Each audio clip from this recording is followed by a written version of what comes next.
Сәлем достар, мясной киш дайындаймыз. Ең алдымен суда піскен картопқа тұз, сары майымызды салып, езіп пюре дайындаймыз.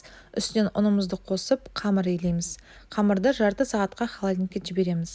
Начинкасын дайындаймыз. Қызып тұрған табаға азғана май құйып, фаршты қуырамыз. Үстінен пиязымызды, 3 түрлі цветофор перецімізді, чеснок, дәміне қарай тұз бұрышымызды қосып, жақсылап қуырып аламыз. Пирогымызға заливка дайындаймыз.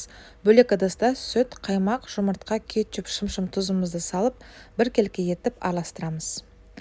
24 диаметрлі формамызға қамырымызды видеодағыны жайып аламыз. Қамырымыздың үстіне начинкамызды саламыз, соғын қоспаймыз, заливкамызды құйып, қызып тұрған пеште 30-35 минут пісіріп аламыз. Пештен шыққан ыстық пирогтың бетіне теркадан өткізілген брынзамызды сеуіп қойып, бетіне пергаментті жауамыз.